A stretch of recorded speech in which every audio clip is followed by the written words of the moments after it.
This is a podcast. Here comes the pitch, and it comes in wide.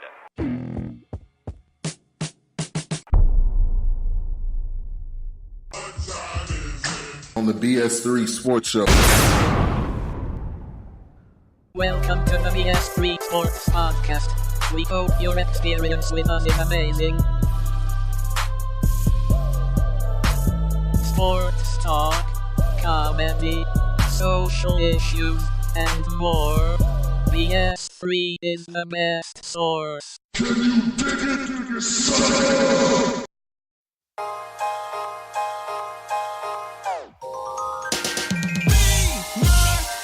Hey yo, we were creating God's image, which means we're all more alike than we are different. Come on in. Let's get this right. We gotta show the world how to do this. If it starts with us. Here and now. Well, you and me, we're really more alike than you think. Most times we keep it rolling, another night at the ring. But if I open dialogue, the title, the link, to stand for what's right, and we're right on the brink, yeah. You should be more than an acquaintance, but we both know how the Saints is vanquished. After church relational maintenance, after that you only hang with who you came with. And Sundays are still so segregated. I wonder, how could we ever make it? Well, here's a song to break down the barriers, bring round the chariots, some more the merrier, tear down the various, build up the warriors to great lengths, then strengthen the inexperienced. It's nothing scarier than unmet potential, but we all in it with you. The body of Christ gotta unify. It's so important right now that we do this.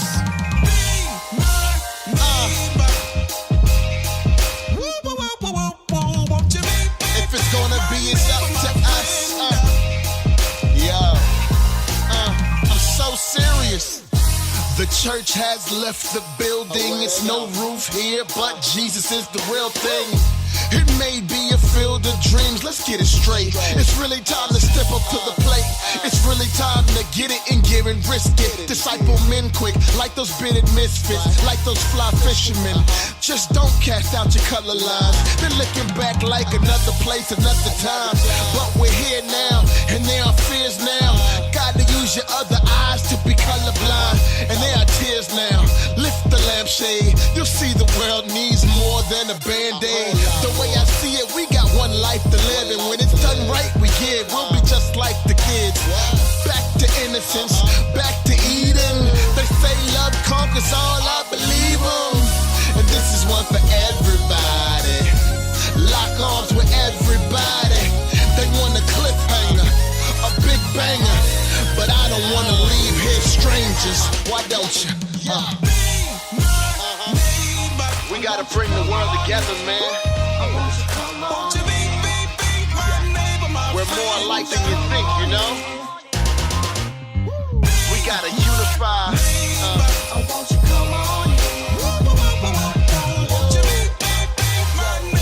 The body of Christ gotta unify, man. If it's gonna be, it's up to us. Let's do it now.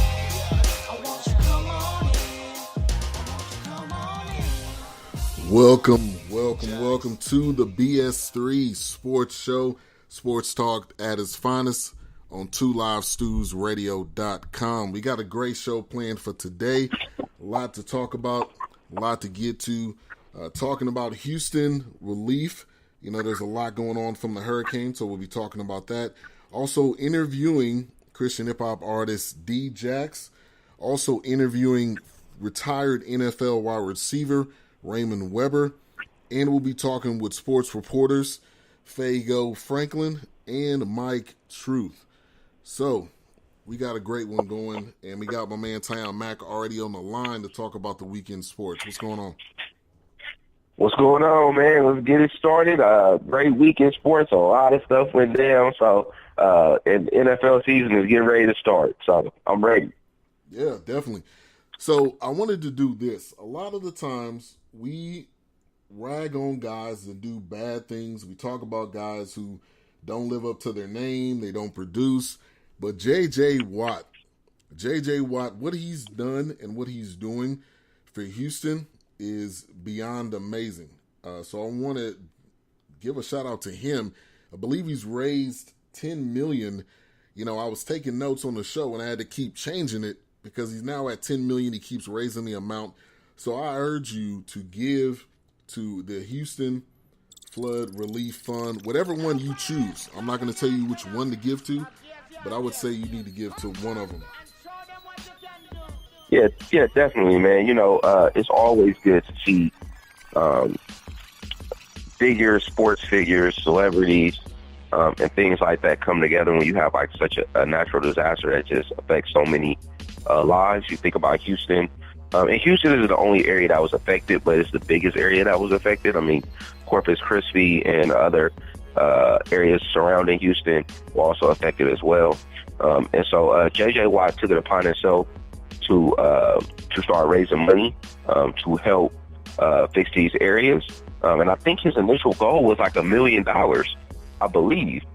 And he kept on having to raise it because he kept on exceeding his goal. And so you said he's at $10 million. He's been a stand-up guy since he came into the league, man. You know, just his professionalism, the way he's interacted with Houston and things like that. So you got to give your hat, you know, you got to take your hat off to him. And then also getting all the other people that's on board as well. I think the Houston Rockets gave like $10 million or something like that, right? The owner of the Houston Rockets. And you just had people just coming out of nowhere. I mean, look at Kevin Hart is running for $25K, you know, and all these other celebrities, like, you know, and it's just great to see so many people come together to try to help all these individuals who are affected by Houston, because let's be real, like, this is a community that's going to have to be rebuilt. And it takes a lot of money. And you want the people that live in that community to stay in that community, right? Because oftentimes what's happening is when you have areas that are damaged like this, somebody else comes in and they buy this property, they buy this land, and they redevelop it, and they put some other people in there that are not a part of the community, people that weren't affected by it. So we want to get these people who were affected by this disaster, you know, to get back on their feet and be able to live and get back to a normal life before this happened.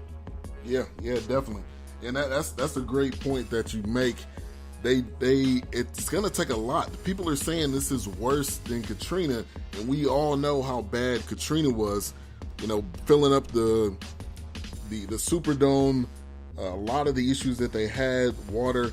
It's going to take a minute, so we need every support we can get. I want to give a shout out to Melvin and DJ Nunu in the chat room. Appreciate you guys for jumping in. And everybody that's tuned in. This is a very interactive show. We'll be giving shout outs to whoever's in the chat room. You can chime in whenever you want. All you have to do is log in via your Facebook, Twitter, your email, Google Plus, whatever it may be. I love to hear your comments. And we got my man Big L in the building. Appreciate him for tuning in as well. He's got a great show on 98.7 WDRS with his cousin Jeff. It's a great show. Check it out on TuneIn. Check out all the shows on xsquadaffiliates.com. All right, so one team that did not do a good job at this was my Rangers. The Texas Rangers, Houston, they were playing a series with Houston. So Houston said, why don't we switch the venues for this particular series and we play in Texas? Why don't we do that? Because our stadium, you know, it's not in a good place. And they said no. They turned down the Houston Astros, who are flooded basically right now. So the dumbest part about this is they actually went to go play the series in Florida. They went all the way to Tampa Bay, which to me makes absolutely no sense that that's what they decided to do. But I'm a little disgusted with my Rangers right now, and they're sucking it up. They're probably not going to make the playoffs. So I don't get that. Yeah. I was about to say the Rangers are they're fighting for the playoffs, right? Right. Yeah. So I mean, they aren't thinking about the. I guess they aren't thinking about the bigger picture per se, which is, I mean, this is a disaster. You kind of have to make changes, and you want to help people. They're thinking about the playoffs, and they're thinking about how they can get in. And they wanted those home games at the end of the season, hopefully, so that they could have some type of fighting chance in the playoffs, which strategy-wise is fine, but in this instance, you know, this situation is bigger than baseball. So way bigger than baseball. Yeah. Let me give a shout out to Larry B of IE Sports Radio. Great show, IE Sports Radio on Spreaker. Good guy, loves talking sports, loves football. So great to have him in the chat room. So let's go to the NFL. The biggest thing from this week, Matthew Stafford straight up got cast out. He is right now in his living room or in his bedroom just making it rain with ones, because that dude got one of the biggest, I think the biggest contract, right, for a quarterback. For a quarterback. Wow. Yeah. Does he deserve this? This is the biggest thing. This is the biggest discussion right now. Does he deserve this? So it's interesting how you argue, how you can argue that position, whether he deserves it or not, right? When you look at the NFL, you're looking at these tiers of quarterbacks, and of course, you know, we know who's at the top, right? You got Tom Brady, then, you know, Tom Brady, Aaron Rodgers, you know, two best quarterbacks in the league right now. Then you take a step down, and it's like Roethlisberger, you know, Russell Wilson. I put Russell Wilson at two, you know, at that second tier, et cetera. You know, I don't even think that Stafford is that second tier quarterback. I think he might be the third tier quarterback, right? But because of the difficulty it is to get a franchise quarterback, this dude got paid.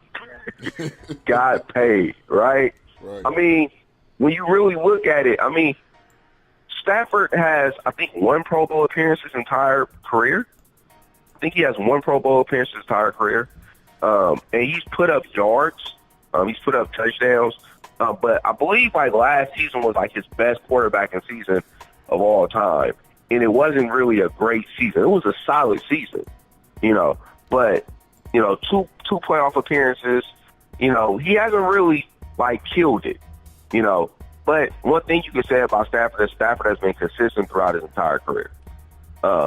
You know what you're going to get. He's a quarterback who has all the tools, even though I think his average yards per pass is only like 6 yards, and he's supposedly a gunner, you know, a gunslinger, a strong arm quarterback. It's kind of going to go about 6 yards, right? And, you know, when you look at his supporting cast now, he doesn't have the greatest supporting cast anymore. No Calvin Johnson no more, who, you know, we all know what Megatron did. But without Megatron, his percentages have actually went up. His accuracy has went up. His passing completion has went up, and things like that. So I'm not certain that he's worth that type of money, right? Like, because he's not Aaron Rodgers. He's not Tom Brady.